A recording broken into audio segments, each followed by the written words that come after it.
Hello, it's Shadow the Rat, and in this video I am going to be going over a checklist of the things you want to do and buy before bringing home your new rats.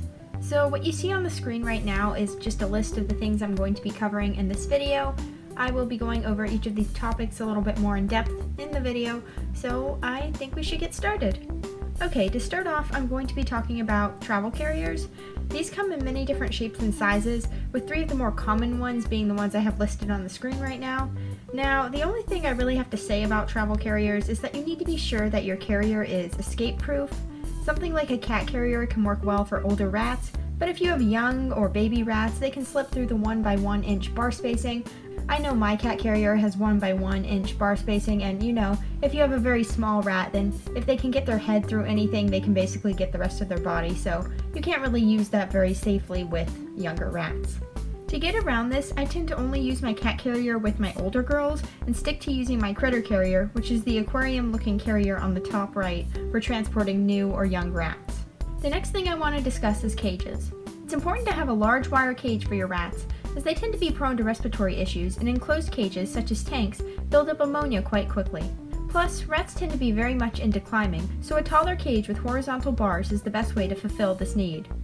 Now, you want to be sure to assemble and set up your cage prior to actually bringing your rats home. With my first girls, I actually bought the cage when I got the rats, which meant that they had to spend an extra 2 hours in their carrier while they waited for me to finish building and decorating the cage.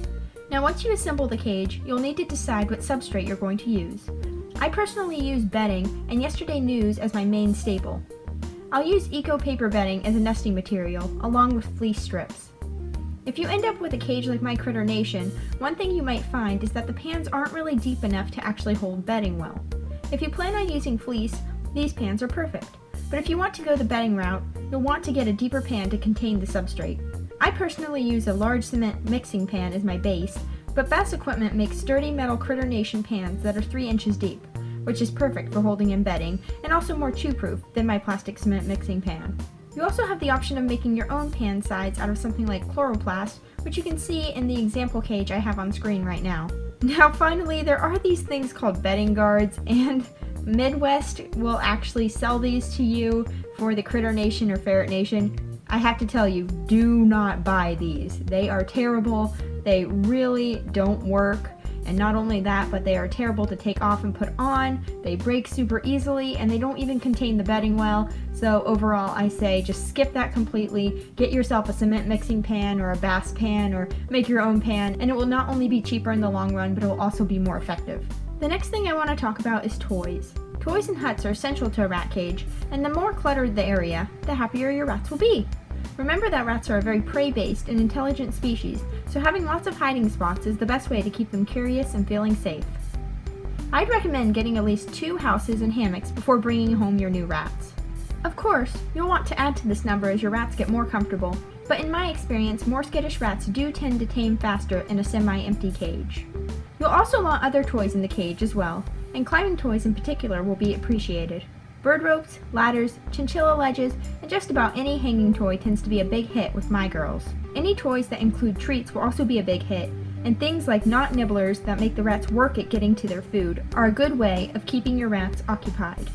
I will advise you to stay away from too many normal chews, however, as while rats are chewing animals, I find that they usually get bored of these normal chews rather quickly, and will ignore them for the most part. As for wheels, they tend to be a controversial subject among rat owners. Some people say they will injure your rat's back, but in my experience, this is not the case. However, everyone agrees that a suitable rat wheel must have a solid surface and must be at least 12 inches across in diameter.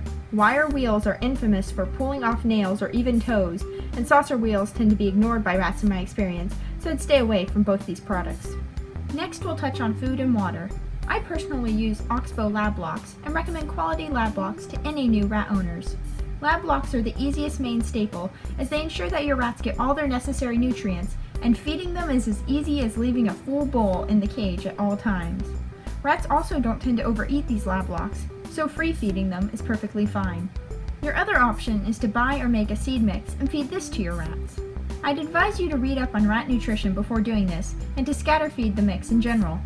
Since seed mixes are composed of individual foods, rats tend to go for their favorite first, which can lead to nutrition issues if they only eat those particular pieces.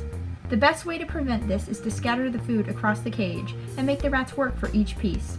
As for water bottles or bowls, I always recommend hard plastic or glass water bottles. While some will argue that drinking from a dish is more natural, in my experience rats will cover both their food and water dish with bedding, which is both unhygienic and potentially dangerous if the substrate absorbs all the water. That being said, I also recommend having at least 2 water bottles in each rat cage at all times. This is to prevent the rats from becoming dehydrated should one bottle stop working. I personally keep 4 to 5 small hard plastic water bottles in my 4 Girls Critter Nation, and while these particular bottles have never leaked or stopped working, it's always nice to know that the rats have a backup water source if it does happen.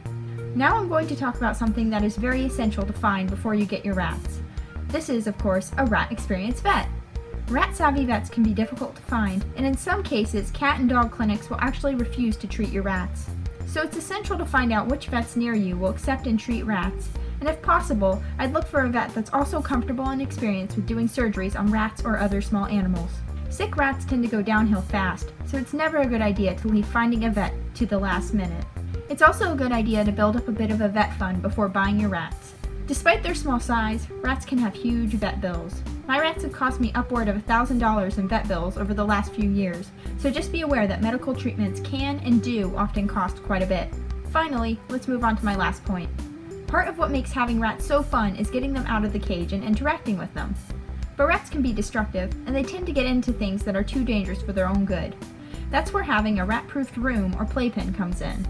Ideally, you'll be able to rat-proof a room and let your rats free range in there.